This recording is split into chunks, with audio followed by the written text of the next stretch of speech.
مساء الخير على أحلى عيون بتشوفنا دلوقتي. أحب أعرفكم بنفسي، أنا أخت منى، وحبيت أشارككم وصفاتي المتواضعة. لقيت جوزي بقى جايبلي كام ربطة سبانخ كده محترمين، وبيقولي أنا عايز آكل بين إيدك بقى طبق سبانخ كده باللحمة. شايفين الطعامة بقى والحلاوة، ومش عايزة أقولكوا بقى الطعم والريحة كان عاملين الزين. خطيرة خطيرة خطيرة. يلا بينا بقى ندخل على الطريقة. معانا هنا حلة هنضيف عليها شوية زيت، ومعانا معلقة كبيرة من السمنة. هنضيف عليهم بصلاية كبيرة ومتقطعة، وهنفضل نقلب فيها بقى كده شوية، عايزينها تاخد اللون الذهبي. وهنا اول ما اخدت اللون الذهبي هنزل عليها بنص معلقة من الثوم المفروم،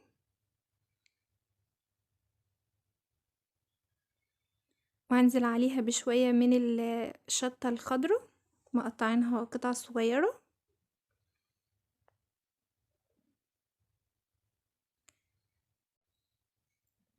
ومعانا هنا كيلو لحمة مقطعة قطع صغيرة.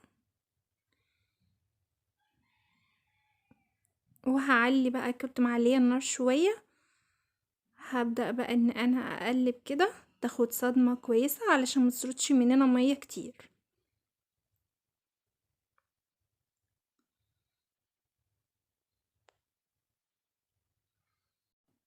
وهنا بقى غطيتها شوية، وكل دقيقة افتح عليها كده واقعد اقلب فيها شوية،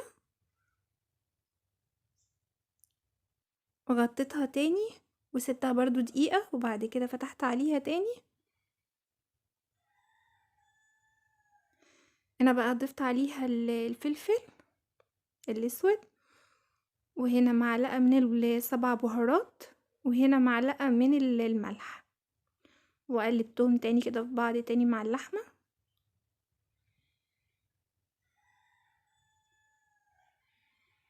هنغطي عليها بقى شوية تاخد من الريحة بقى بتاعت الايه. هنا بعد ما غطيتها بقى خدت من الريحة بتاعت البهارات والفلفل، يعني سبتها هنا زي مدة 5 دقايق كده. بعد كده جبت طماطم ضربها في الخلاط كويس ومصفياها من القشر بتاعها،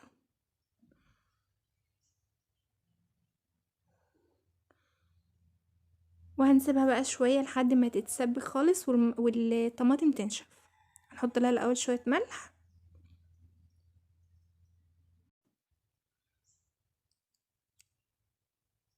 هنا غطيناها بقى بالغطا وهنسيبها تتسبك. هنا بقى هنروح للسبانخ نمسكها ننضفها علشان نغسلها غسلة كويسة جدا.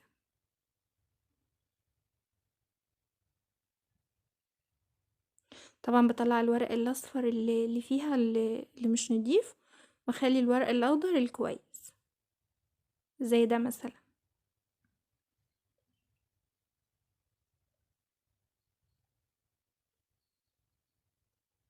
ورحنا بقى هنا بعد ما نضفناه كله هنبدأ نغسل ورق السبانخ كويس.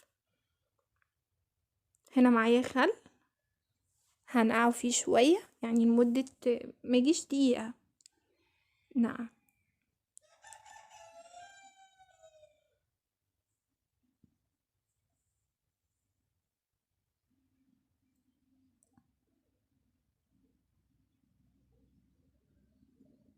هنا بايدي بقى كده بايه اقعد اشيل في السبانخ وارفع فيها علشان ايه تتغسل كويس واي حاجة تنزل منها.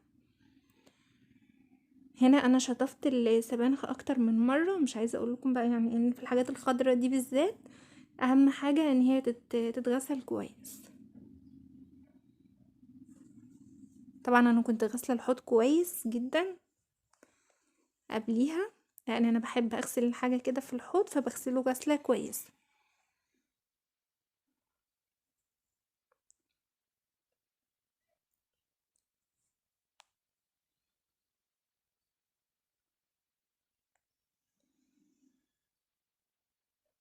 هنا بقى انا شلته من المية، وبعد كده بقى هروح امسكه اقطعه قطع صغيرة. مش عايزة اقول لكم المقص بقى يوميها عامل فيها ايه، المقص بهدل ايديا، وبعد كده رحت مكملة بالسكين. انا بحب اعمل بالمقص لانه بيخليني اعمل الحاجة بسرعة، بس طبعا المقص عورني في ايديا فرحت مكملة بالسكين.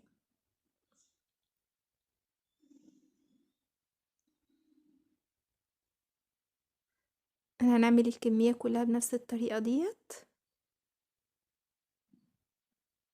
وهنا بعد ما قطعناها بقى كلها، وهنا طبعا الطماطم اتسبكت خالص ونشفت اهيت من المية اللي فيها، ما عادش فيه غير يعني ايه طماطم عاملة زي الصلصة كده. هنا بقى هضيف شوية بشوية عشان طبعا الكمية كبيرة، وهي اصلا يعني السبانخ لما بتحطيها على النار بتضمر، يعني بتلاقيها خست كده. فانا هقلب بقى ايه شوية بشوية كده لحد ما الاقيها بدأت ايه تخس كده، هبدأ انزل عليها بالباقي.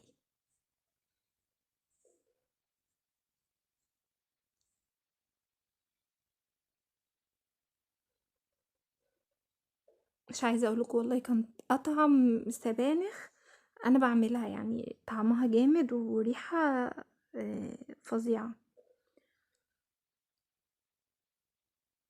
زي ما انتوا عارفين بقى ان ده موسم السبانخ، بتبقى طبعا كتيرة في السوق، وكمان فيها غذاء جامد جدا لأطفالك وليكي.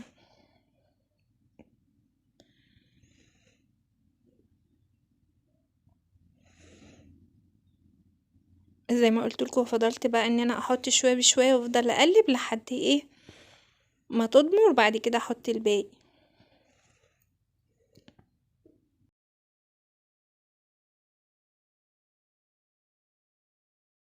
طريقتها سهله جدا ومش بتاخد وقت معاكي برضو كبير. يعني احنا لما حطينا السبانخ هنحطها على النار مثلا لمده نص ساعه السبانخ تستوي، وبعد كده بنطفي عليها، يعني متخليهاش ايه تستوي كتير.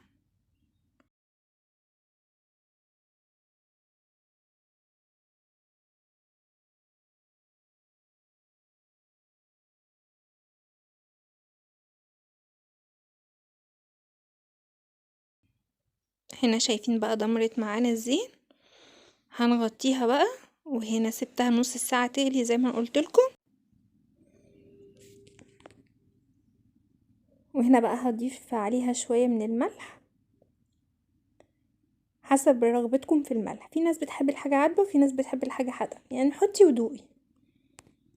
وبعد كده ضفت عليها شوية من الفلفل وشوية من البهارات، بيديها بقى ريحة كده جميلة بعد ما بتخلص. يا دوبك هنا بقى هسيبها 5 دقايق بس تغلي، وبعد كده بقى ايه هطفي عليها.